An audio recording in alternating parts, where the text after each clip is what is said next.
하나님 말씀 함께 보겠습니다. 사도행전 28장 23절에서 31절 말씀 함께 보겠습니다. 사도행전 28장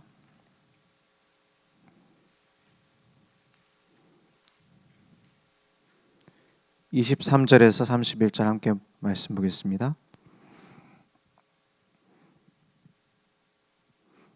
제가 한 절 여러분의 한 절 교독하겠습니다. 그들이 날짜를 정하고 그가 유숙하는 집에 많이 오니 바울이 아침부터 저녁까지 강론하여 하나님의 나라를 증언하고 모세의 율법과 선지자의 말을 가지고 예수에 대하여 권하더라.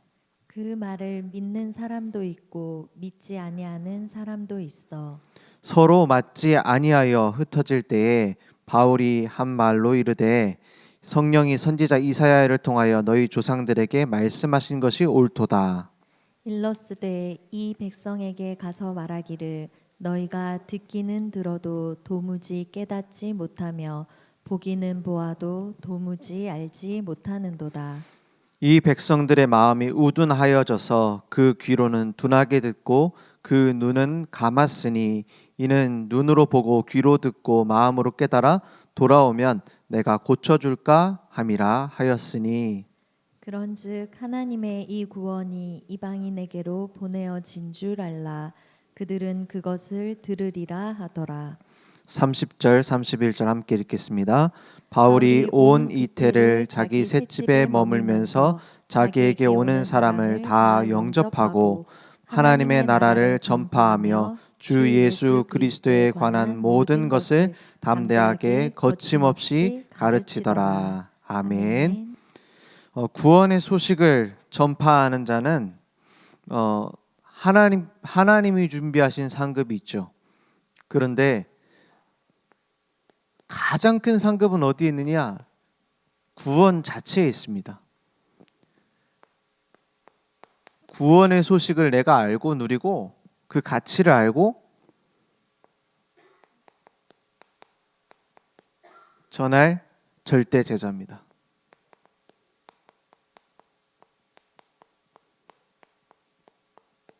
하나님께서는 지금도 살아계셔서 역사하고 계시죠. 그러면 중요한 게 뭐냐? 내가 그 흐름 속에 있느냐 하는 겁니다. 그래서 예수님께서도 이 제자와 무리를 차별하신 것이 아니라 구분하셨습니다. 모든 예수님의 사역을 보면은 두 가지가 함께 되어 있어요. 제자에게는 항상 본질을 얘기하셨고 무리에게는 항상 축복, 응답, 눈에 보이는 걸 얘기하셨어요. 치유, 응답 이런 걸 보여주셨어요. 예수님을 따라다니면서 유대인들이 물어봤습니다. 당신이 메시아입니까? 근데 유대인들의 속셈은 뭐예요? 가지고 있는 메시아라는 자체, 그 생각 자체가 뭐냐? 복 주는 분이에요. 메시아라는 존재를 어떻게 알고 있느냐? 마태복음 16장 13절에서 20절에 예수님께서 제자들에게 물어보십니다. 뭐라고 물어보시죠? 사람들이 인자를 누구라 하더냐? 그때 뭐라고 대답합니까? 세례 요한 같다 이래요. 예레미야 같다 이렇게 말합니다. 엘리야 같다, 선지자 중에 하나라고 합니다 이렇게 말해요. 무리들이 알고 있는 그리스도는 그런 정도였어요. 자기들의 필요를 채워줄 존재, 그리고 내게 응답 주는 존재, 이렇게 알고 있었어요. 그러니까 예수님이 너희는 나를 누구라느냐? 주는 그리스도시요 살아계신 하나님의 아들이시다 했어요. 그 비밀을 알게 한 이는 누구예요? 바요나, 요나의 아들 시몬아, 네가 복이 있도다. 이를 내게 알게 한 이는 혈육이 아니요 하늘에 계신 내 아버지시니라 했어요. 그래서 그 반석 위에, 그 고백 위에 너는 베드로다, 너는 반석이다. 그 반석 위에 내 교회를 내가 세우리니 음부의 권세가 이기지 못하고 천국 열쇠를 주신다 했어요. 모든 걸 다 주셨죠. 그때부터 뭘 얘기했냐? 십자가에 죽으실 것과 부활에 대해서 얘기해요. 그죠? 제자들은 어떤 사람이 제자냐? 하나님이 주신 이 생명의 복음의 본질을 가진 자들이에요. 그래서 나를 따라오라 하니까 즉시 그물을 버려두고 따라오니라 했어요. 그 가치를 계산하고 따라가는 겁니다. 그래서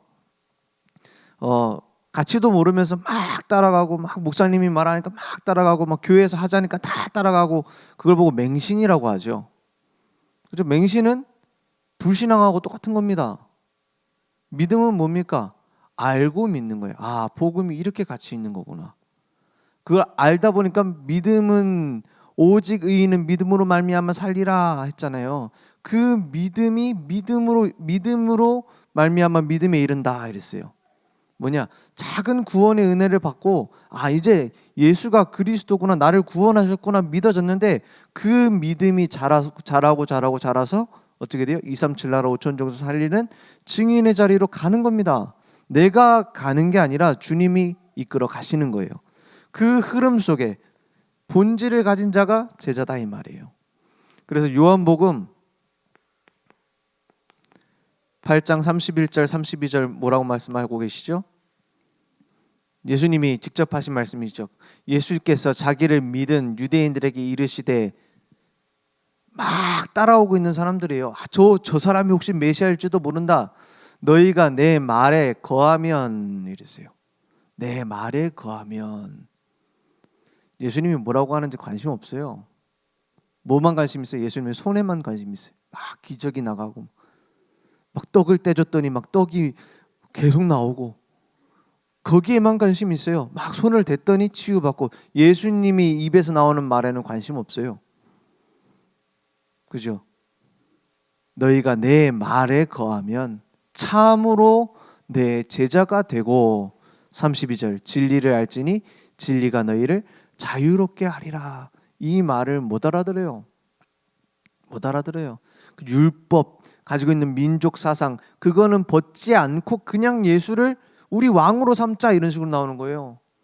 그래서 처음으로 예수님을 왕 삼자고 언제 얘기했죠? 어떤 사건 때 저분을 우리 왕 삼아야겠다 이렇게 했어요. 많은 병자를 치유하고 기적을 행할 때는 안 그랬는데 막 백성들이 일어나고 저분을 왕으로 삼자 했다니까요. 그게 무슨 사건이죠? 오병이어 사건입니다. 오병이어 사건 무슨 말이에요? 그 떡을 내가 먹었다 이 말이에요. 누가 먹어요?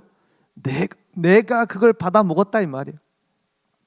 그 전에 더 큰 기적이 일어나도 안 믿어요. 뭐 저 메시아일 수도 있다 이 정도였어요. 저분을 왕 삼아야겠다. 왜냐? 그 떡을 내가 먹었거든. 저분 왕 되면 뭐 될 것 같거든. 그죠? 그게 어리석은 유대인들의 모습입니까? 한국 교회의 모습이에요. 그렇지 않습니까? 전 세계 교회의 모습입니다. 지금 어쩌면 우리도 그런 거 비슷하게 하고 있는지도 몰라요. 그렇지 않습니까? 저 축복을, 저 응답을 나도 받고 싶다.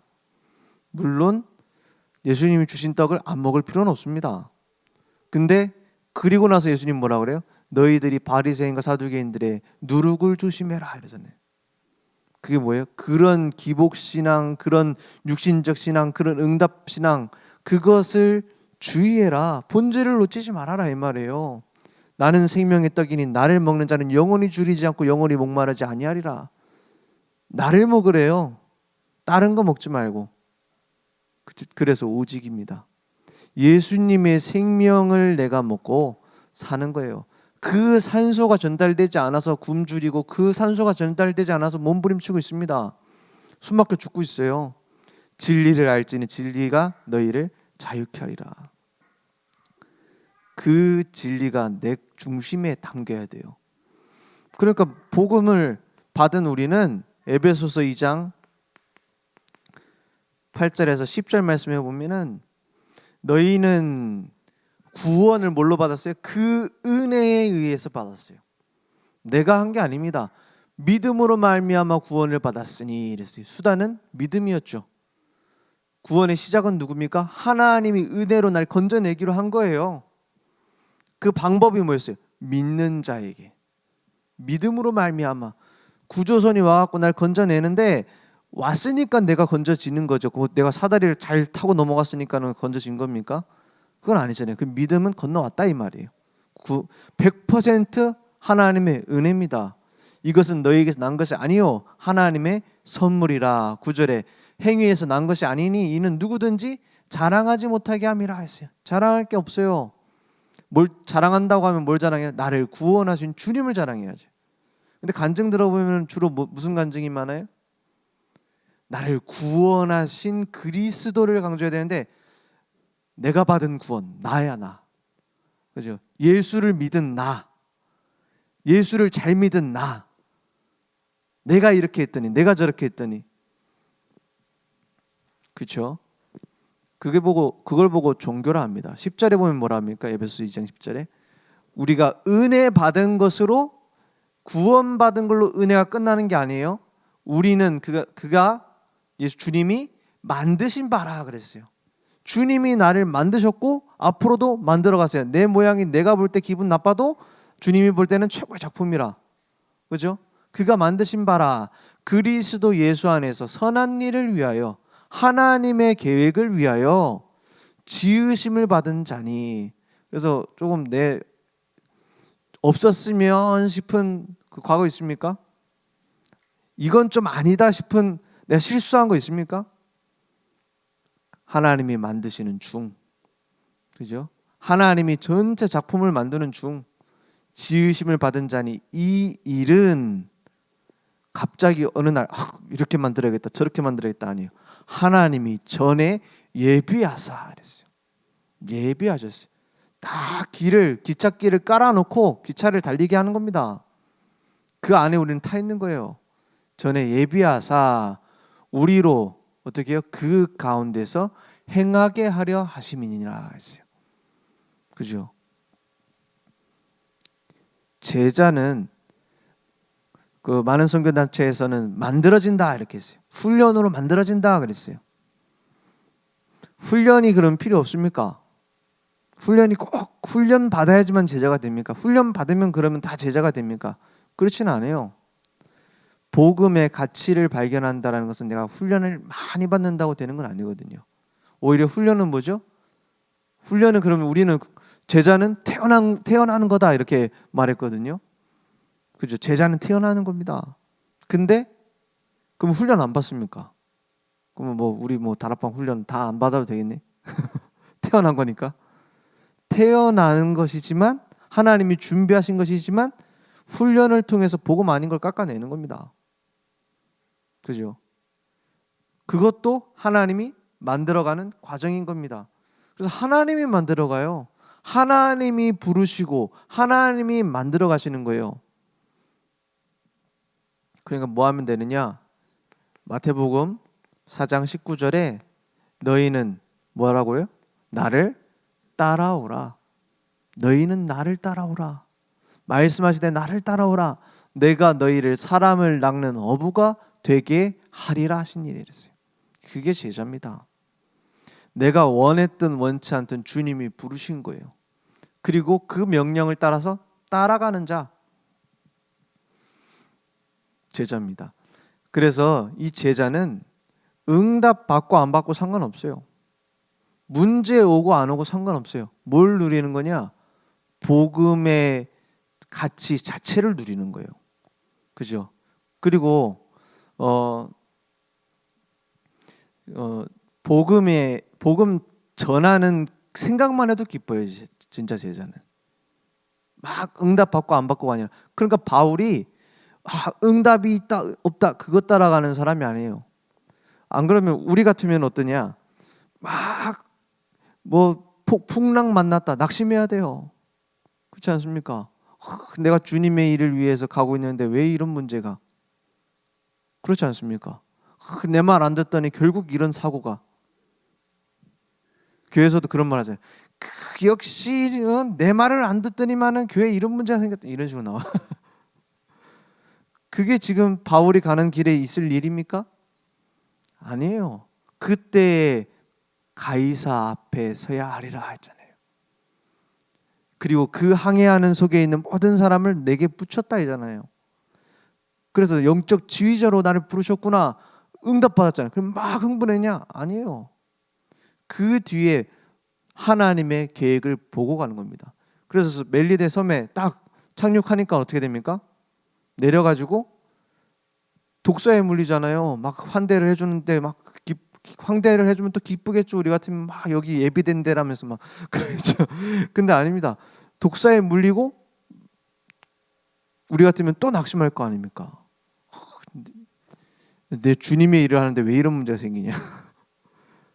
그런 말 많이 해요. 내가 주님을 위해서 이렇게 헌신했는데 내게 남은 게 뭐냐? 그런 말 많이 하죠.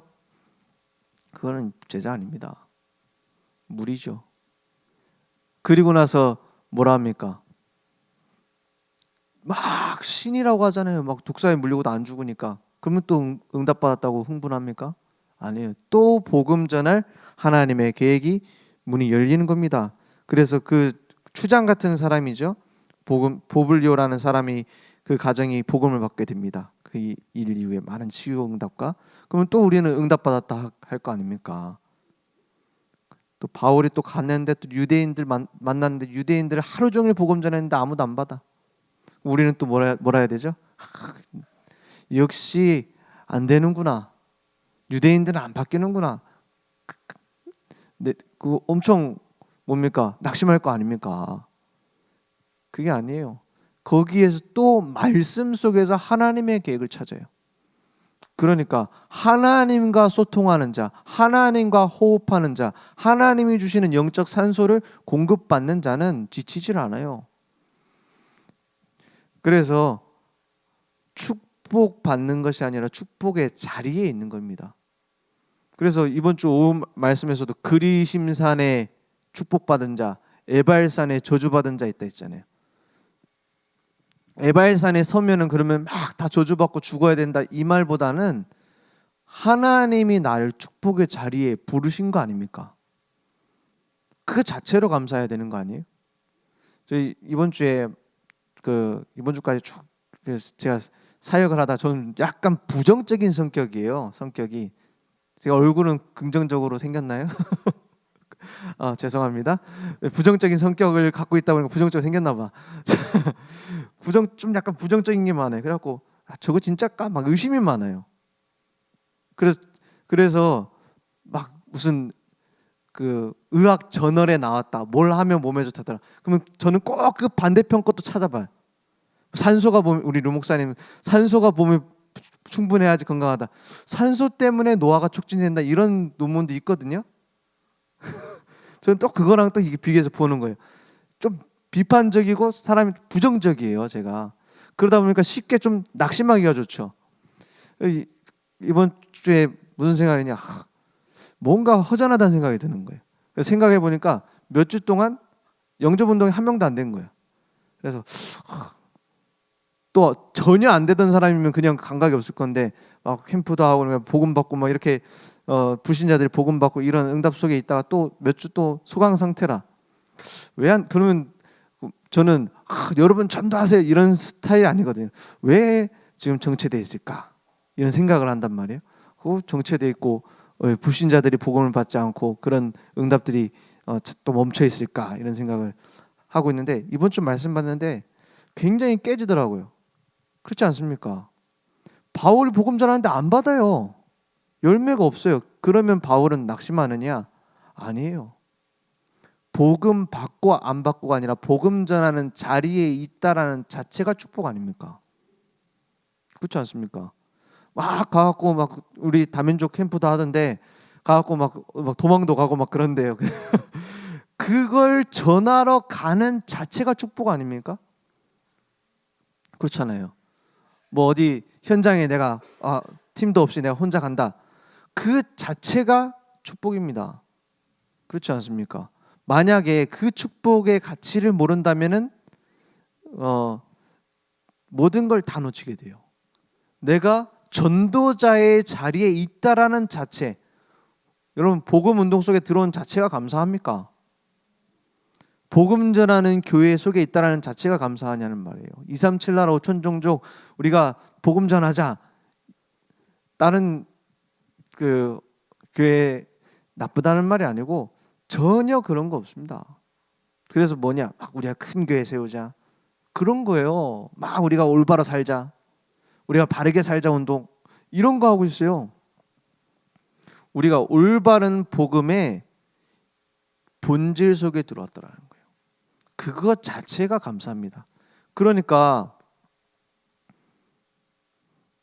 하나님께서는 하나님의 일을 해가시는 중이에요. 그러면서 바울은 죄수의 몸이었어요.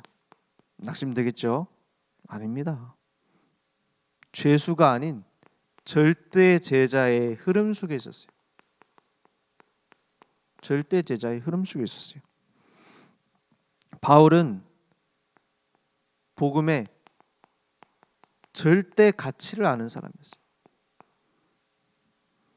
그러니까 하나님께서 가장 소중하게 생각하고 하나님께서 가장 중요하게 생각하는 사역이 누구에게 있느냐? 바울에게 있었던 거예요.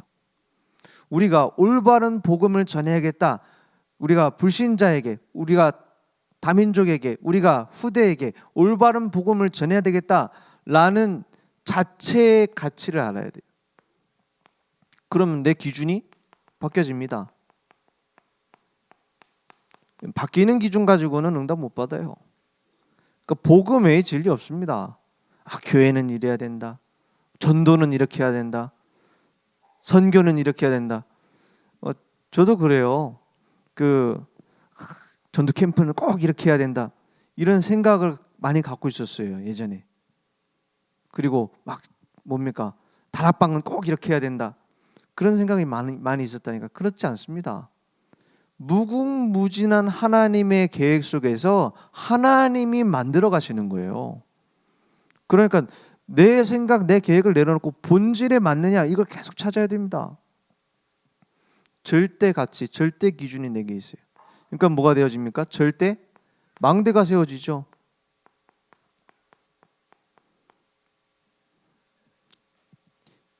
내가 어디에 집중되어 있느냐 하는 겁니다.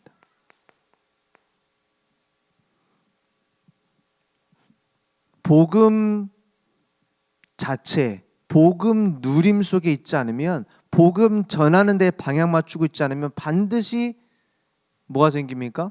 반드시 고름이 생겨요. 반드시 그렇다니까요. 그래서 경찰관이 도둑 잡는 데 관심 없고 다른 데 자꾸 돈에 관심 갖고 이렇게 되면 부정부패 생기잖아요. 그렇지 않습니까? 그거랑 똑같아요. 복음에 내가 집중돼 있고 복음 집중돼 있다는 말은 전도에 집중돼 있다는 같은 말 아닙니까? 그렇게 돼 있지 않으면 문제가 나에게 계속 보이게 돼요. 갈등이 계속 붙잡히게 돼요. 그죠? 위기 오면 막 흔들려요. 그러니까 그 속에서 계속 쳇바퀴 도는 게 무리의 삶입니다. 어떤 제자와 무리, 좋은 거, 나쁜 거 막 구분되어 있는 게 아니라 올바른 제자가 세워져야 무리도 삽니다. 그죠? 제자들이 올바른 복음을 전해주고 올바로 치유해주고 무리들 속에서도 제자화 될 수 있도록 도와주지 않으면 무리도 같이 죽는다니까요. 그래서 제자 모임이 중요하고 제자 훈련이 중요하고 절대 제자 한 명이 지역에 있는 게 중요한 거 아닙니까? 절대 망대가 내 속에 세워져야 돼요. 그러니까 절대 뭐가 보이죠? 여정이 보여요.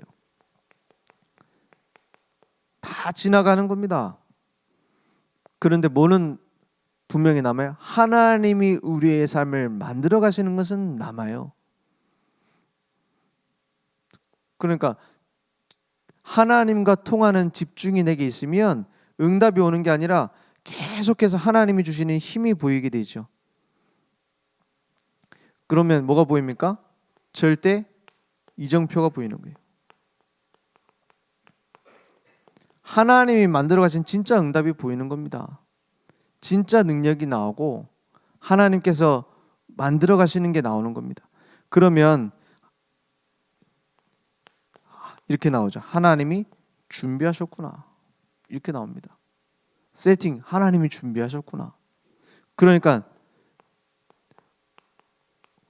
문제가 오는데 답이 나오고 갈등이 오는데 더 뛰어넘을 갱신이 보이고 위기가 하나님의 중요한 일을 이룰 기회가 되는 겁니다. 도전을. 그러니까 이걸 가지고 있는 바울에게는 감옥이 감옥 아닙니다. 감옥이 아니라 뭐가 선교 센터가 돼버리는 거예요. 감옥이 아니라 복음 전할 수 있는 플랫폼이 돼버리는 거예요. 파수망대가 되고 안테나가 되는 겁니다. 그러니까 그 바울은 처음부터 끝까지 하나님의 인도를 받았어요. 우리는 바울을 따라하는 게 아닙니다. 바울과 함께 하셨던 하나님이 나와 함께 하신다는 것을 알아야 돼요. 그러니까 지금 문제에 흔들릴 필요 없이, 지금 응답에도 흔들릴 필요 없이 절대 제자의 축복 속에 내가 딱 들어가는 겁니다. 하나님의 절대 계획은 아무도 막지 못하죠. 하나님의 절대 계획을 누가 막습니까? 하나님 원하시는 건데. 그래서 제자를 부르셔서 뭐 하시느냐? 하나님께서는 1000명을 주시는 겁니다. 하나님의 명령을 내가 다 가진 거예요. 그 어명 내려도, 대통령령만 내려도 굉장히 중요한 거 아닙니까? 그러니까 속지 마세요. 하나님께서 내게 주신 1000명이 무엇이냐? 거기에서 뭐가 나와요? 소명이 나오고 사명이 나오는 거예요.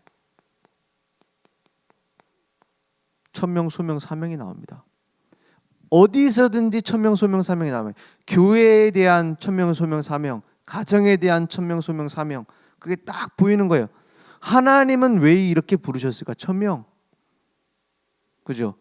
거기에다가 나를 부르셨단 말이에요. 소명. 그럼 무엇을 하기 원하시느냐? 사명. 작은 일에서도 1000명, 소명, 사명을 찾는 거예요.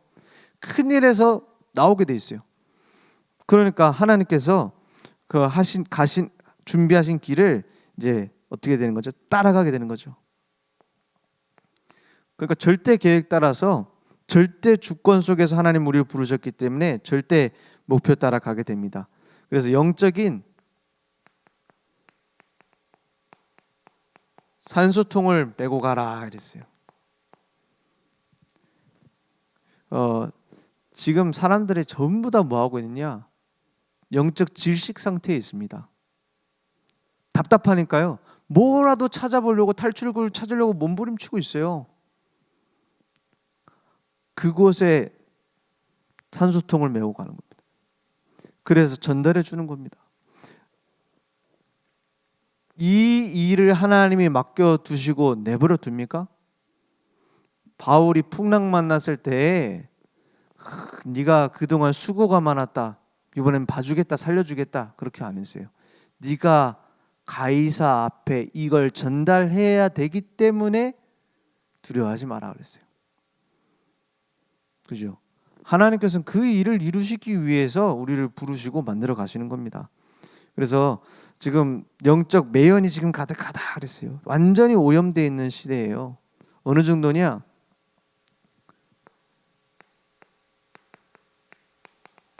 질식 상태라니까. 질식 상태. 영적 질식되어 있는 현장입니다. 237 나라가 다 영적 질식 속에 빠졌어요. 지금 만들어지는 모든 문화 보세요. 갑갑합니다. 지금 우리나라 출산율이 0.6 정도 된다고 해요. 0.6이면은 이제 멸종이라고 합니다. 거의 멸종 위기래. 멸종 위기. 우리나라 뭡니까? 우리나라가 전 세계 최저 출산율로 연구 대상으로 지금 미국에서 논문이 쓰여지고 있대. 0.6. 그 인류 역사상 가장 심각한 출산율 이렇게 해가지고 나왔어요. 전쟁통에도 애를 많이 낳고 그랬는데 그 이유가 뭘까요? 물론 이렇게 말하는 사람들 있어요. 먹고 살기 힘든데 우리나라의 46%가 자기들의 빈곤층이라고 생각한대요. 빈곤층이라고 하면은 밑에 15%가 빈곤층이거든요. 근데 자기가 그 15% 안에 든다라는 게 국민의 절반이에요. 희한하죠? 그래서 그 외국 사람들이 우리나라 사람들 구분하는 그 방법이 있대요. 한국, 중국, 일본 다 그 사람들 봤을 땐 비슷하게 생겼거든요. 우리나라 사람들이 뭐 독일 사람, 프랑스 사람 잘 구분 못하는 것처럼 그 비슷하게 생겼는데 구분하는 방법이 뭐냐? 비싼 가방 메고 있으면 한국 사람이래. 일리가 있죠. 비싼 옷 입고 비싼 가방 메으면 한국 사람이다. 우리나라에 제일 특이한 속담이 있는데 그게 뭐냐? 사촌이 땅을 사면 배가 아프다 그랬어요. 남이 땅을 사는 것도 아니에요. 사촌이 땅을 사면 배가 아프다 그랬어요. 그만큼 우리나라는 뭐예요? 시기 질투가 많아요. 그죠?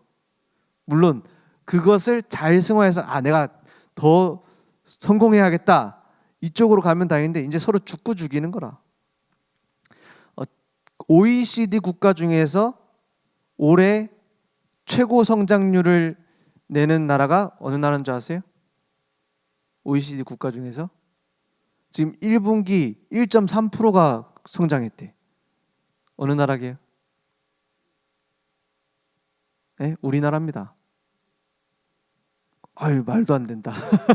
지금 OECD 국가 중에서 그 OECD에서 낸 자료예요. 우리나라에서 낸 것도 아니고 다른 나라에서 낸 것도 아니고. 그래서 지금 한 4% 정도 올해 성장할 수 있다 이렇게 보고 있어요. 4% 성장이면은 선진국 중에서는 거의 최고급이거든요. 그래서 잘 나가는 나라예요, 우리나라가. 안 믿네. 그리고 우리나라처럼 그 잘 사는 나라가 그 10손가락 안에 꼽습니다. 그죠? 그런데 사람들은 뭐라 하죠? 우리나라 망한다. 이렇게 말해요. 우리나라 뭐죠? 나는 가난하다. 이렇게 말해요. 왜 그럴까요? 저는 완전 지금 이 상태라고 봅니다. 영적인 문제라고 봅니다. 영적인 문제입니다, 이게. 왜냐? 막 비교하고 시기 질투하고 누가 그걸 제일 잘해요? 막 섭섭하고 누가 만드는 거예요? 사단이 제일 잘하는 전략이 그거예요. 이간질하고 우리나라처럼 막 싸우는 나라 있어요?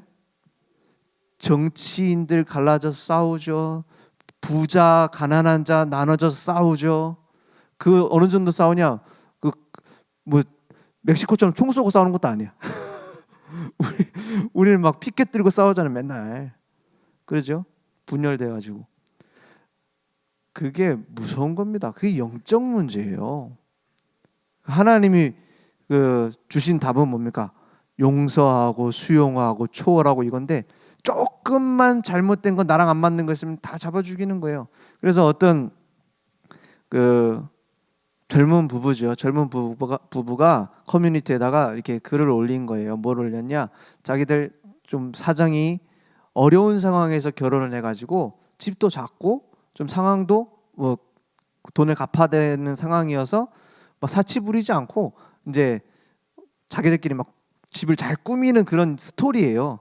막 이렇게 아기자기하게 어떤 뭐 멋있는 거 있으면 자기가 직접 그리고 막 제작해가지고 막 만들어갖고 인테리어하고 이런 거를 자랑하는 거죠. 우리가 이렇게 잘 산다 이런 거니까는 자랑해서 올려놨대요. 근데 그거를 보고서 저는 그럼 보니까는 되게 그래 잘 사는구나 이렇게 생각이 들더라고요. 근데 뭐라고 댓글 달리냐? 저럴 거면은 왜 결혼했냐? 그렇게 막 댓글이 수백 개가 달린 거예요. 그냥 어떤 무슨 유튜버 이런 것도 아닌데 그냥 자기 그냥 커뮤니티에다 올린 건데 거기에다가 뭐라냐? 그럼 거기다가 뭐 애까지 낳으면 큰일이다. 왜 결혼했냐? 그걸 댓글 다 달아놓은 거예요. 저런 사람들은 번식하지 말아야 된다. 막 그런 글을 막 잔뜩 써놓은 거야. 그 공인도 아닌데. 그래서 그 사람들이 막 울면서 그 글을 막 삭제하고 막 거기 커뮤니티도 탈퇴하고 막 그런 일들이 한 2년 전에 있었던 일인데 최근에 또 이렇게 뜨더라고요. 이런 일이 있었다. 막 이렇게 해가지고 그런 지금 상태입니다. 먹고 살기 힘든 사람 보기 힘든 우리나라에서 출산율이 0.6이라는 거는 정신적인 문제고 영적인 문제예요. 그걸 갖다가 나라에서 얼마를 더 지원해 주면은 더 낫지 않겠냐? 글쎄요. 더 어려울 때 더 많이 나왔는데 그렇지 않습니까? 뭐가 우리나라에 지금 들어왔고 뭐가 지금 우리나라를 통해서 지금 뻗어나가느냐? 세 단체가 최고의 세계화를 위한 거점으로 삼은 나라 우리나라래요. 그래서 한류가 전 세계를 지금 덮는 겁니다. 물론 그게 선교하는 중요한 기회가 되기도 해요. 한국말 배우려고 하고. 그래서 지금 뭡니까? 그 뭐 BTS 무슨 무슨 문화 한국 드라마 이게 퍼져나가는 게 뭐냐? 그 뒤에 전부 다 숨겨져 있는 메시지가 창세기 3장, 6장, 11장이에요. 그 영적 문제를 전 세계 퍼뜨리는 교두보예요. 그러니까 영적 매연이 가득한 겁니다. 그러니까 행복한 사람, 행복 순위가 어느 정도냐? 전쟁 나서 지금 아버지 어머니 돌아가시고 이런 나라 빼고는 최하위예요, 우리나라가. 막 시리아 뭐 이런 나라 있잖아요. 맨날 전쟁하고 그런 나라 바로 위에가 우리나라예요. 그죠? 이거 영적 문제입니다. 누가 정신 차려야 되죠?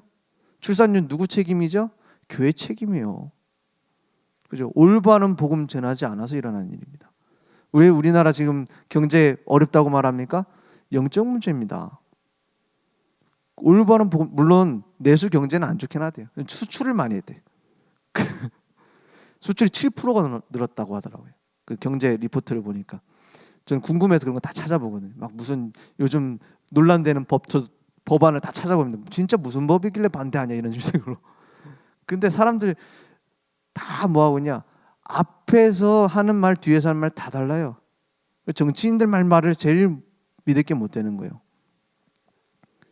그러니까 영적 문제 심각합니다. 이 얘기를 왜 하느냐? 교회에서요 제일 당하기 쉽습니다. 뭘 제일 당하기 쉽죠? 보이는 모습에 속는 거, 들리는 얘기에 속는 거. 그래서 교회마저 세상처럼 돼버리면 큰일입니다. 교회 안에서 제일 뭐하기 쉬워요? 막 응답받았다. 막 문제 왔다. 나를 따르라. 그게 제일 쉽습니다. 절대 제자는 풍랑이 와도 흔들리지 않는 거예요. 내가 흔들리지 않는 사람이기 때문에 안 흔들리는 게 아니고 내 속에 계신 주님이 나를 이끌어 가시는 속에 있는 이 속에 있기 때문입니다. 베드로가 예수님이 십자가에 달릴 때 3번이나 부인했어요. 그렇지 않습니까? 예수님 따라다니면서 항상 막 예수님의 나라가 오면은 하나님의 나라가 오면 제가 우편에 예수님 우편에 저는 좌편에 막 이러던 제자들 왼팔 오른팔 다 떨어져 나갔어. 그죠? 그 말은 제자들이 어리석었다라는 말도 되지만 그 뒤에 제자들이 순교했던 것은 그 사람들의 능력이 아니라는 반증이 되기도 합니다. 그죠? 우리 연약한 것도 그 하나님이 만드시는 계획이에요. 나중에 그 12제자가 전부 다 순교하잖아요. 왜요? 어떻게 그럴 수 있죠? 그 사람들 순교할 수 있는, 목숨 걸고 따라올 수 있는 용감한 사람들이 아닌데 주님을 만난 겁니다. 어떤 주님을? 부활하신 주님을 만났어요. 나도 똑같습니다. 내가 흔들리지 말아야지. 더 흔들려요. 염려하지 말아야지. 염려 더 된다니까요. 염려하고 있는 그것까지 염려해. 염려하지 말아야 되는데 왜 염려하지? 이러면서. 그럴 필요 없습니다. 절대 제자의 뭘 회복해요? 정체성을 회복해요. 응답은 반드시 올 것이지만 안 와도 상관없습니다. 그러니까 절대 계획만 따라서 가는 겁니다. 하나님이 원하시는 거니까. 그 공급책으로 내가 딱 쓰임 받는 겁니다. 그러니까 그 그리심산에 그 햇볕이 비치고 많은 사람을 살리는 그런 그 산이 된 것처럼 우리는 뭐냐? 누가 봐도 하나님이 함께하는 비밀을 가진 흔들리지 않는 제자로 쓰임 받는 겁니다. 불신자들이 더 빨리 알아요. 야, 니는 좀 하나님을 진짜 믿는 것 같다. 이렇게 나와요. 그죠? 그래야 일단 살리든 말든 할 거 아닙니까? 니는 뭐 불신자랑 똑같은데 왜 자꾸 나보고 교회 가자 그러냐? 네가 나보다 나은 게 뭐인데? 그럴 수 있다니까요. 그건 뭔가 내가 나아져야 된다기보다는 나의 중심에 이게 바뀌어야 되는 겁니다. 내가 먼저 누리고, 그러니까 그 비밀을 가지고 남은 자의 축복을 누리는 겁니다. 왜 남은 자라는 말을 쓰냐? 다 썰려 나갔으니까요. 그렇지 않습니까? 다 밤나무, 상수리 나무 다 쓸려 나가요. 한국 교회, 전 세계 교회 문 닫는다. 그럴 수밖에 없습니다. 왜 그러냐? 전 세계 영적 지식이 다 퍼지는데 산소통을 안 주는데 뭐하러 필요합니까? 하나님 입장에서는 필요 없는 교회인데, 그렇지 않습니까? 저는 한국 교회 문 닫아야 된다 이 말이 아닙니다. 올바른 복음 전해야 돼요. 올바른 복음, 본질적인 복음을 전하지 않고 그냥 복음이 세트 메뉴라, 그냥 햄버거 세트 시키면 나오는 감자튀김처럼 그냥 곁들여 먹는 거라. 그냥 복음은 진짜 먹어야 될 메인 디쉬는 따로 있어요. 따로 막 우리 힘내자 막 이런 거. 할 수 있다. 그런 게 메인이라니까요. 바르게 살자, 착하게 살자. 복음 안에 다 있습니다. 복음 안에 다 있다라는 거는 복음 안에 다 있으니까 다른 거는 대충 하자는 말이 아니에요. 복음 안에서 응답으로 찾아야 돼요. 복음 안에 다 있으니까는 뭐 교회 뭐 질서도 필요 없다. 그 말 아닙니다. 복음 안에 다 있기 때문에 복음 누리면 질서도 서게 돼 있어요. 그죠? 복음 안에 다 있습니다. 복음 안에 내 사업도 있어야 돼요. 어떤 사람 그렇게 말하죠. 교회에서는 목사님이니까는 그렇게 말하지 진짜 사업하면은 그렇게 되지 않습니다. 세상에서는 세상 방법이 있습니다. 이렇게 말합니다. 그걸 누가 얘기했냐? 광야길에서 고라자손 이런 사람들이 얘기한 거예요. 모세만 하나님 믿느냐? 우리도 제사장 집하다 막 이러면서 들고 일어나요. 왜 그렇습니까? 하나님께서 주시는 응답을 받은 적이 없어요. 내가 만드는 응답만 자꾸, 내가 원하는 것만 자꾸 하려고. 하나님께 방향을 맞춘 적이 없어요. 내가 하는 일에 하나님 도와달라는 것밖에 안 했지 하나님이 하시려는 일에 나의 삶을 드린 적이 없어요. 그러니까 어떻게 되죠? 세상 것, 하나님 것 구분됐다.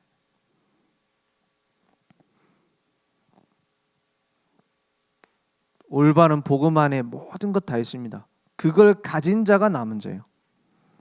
그거 따라서 가는 겁니다. 하나님이 원하시는 계획 따라서 순례자. 그래서 저는 좀 그런 것 같아요. 저는 이 선택을 해야 되냐 저 선택을 해야 되냐 어떻게 성령 인도 받을까 그런 고민 잘 안 합니다. 뭐가 성령 인도죠? 복음에 더 유익한 게 무엇일까? 그게 성령 인도예요. 그죠? 교회에 이익될 수 있는 것이 무엇일까? 그게 성령 인도입니다. 그게 답이 안 나갖고 왼쪽 갈까 오른쪽 갈까 막 새벽기도 막 40일 작전 기도하고 그럴 필요 없습니다. 뭐가 복음에 유익합니까? 그게 하나님 원하시는 거예요. 하나님 원하시는 게 뭘까? 그걸 찾을 때도 물론 있겠죠. 대부분은 근데 그런 고민할 필요가 없어요. 뭐가 복음에 유익한가? 뭐가 교회에 유익한가? 그것만 생각해봐도 성령인도 쫙 나옵니다. 그냥 그거 따라가면 돼요. 그러면 이게 더 교회에 유익하고 이게 더 복음에 유익할까? 그게 고민된다. 그걸 두고 기도할 필요는 있겠죠. 근데 대부분 그런 거 안 하잖아요. 순례자. 하나님께서 원하시는 것 따라. 정복자입니다. 그 축복을 누리기 원합니다. 저는 그런 것 같아요. 복음이 정리가 안 됐을 때는 뭔가 거기에 초점이 맞춰지는 거죠. 뭐가 맞춰지냐? 어떻게 하면은 응답 받을까? 어떻게 하면 뭡니까? 그 되어지는 거, 되어지는 전도 어떻게 해야 할까? 하나님이 하신다고 하는데 나도 그거 응답을 맛을 보고 싶다. 그런데 계속 복음 운동 속에 있으니까는 무슨 생각이 드냐? 복음 가진 자체가 어마어마한 복인 거 있죠. 그죠? 그리고 성경적인 전도 운동 속에 있다라는 자체가 이제 무언가를 더 필요로 하지 않는 거 있죠. 그렇지 않습니까? 그러면 하나님이 원하시는 게 뭘까? 그거를 찾아 나가야겠죠. 그러면 저절로 되게 돼 있습니다. 그리고 하나님께서 함께 하시는 행복은, 하나님께서 나를 이 일에 쓰시는구나 하는 행복은 세상 것하고 비교가 안 돼요. 오늘 그 축복이 내게 회복되기 원합니다.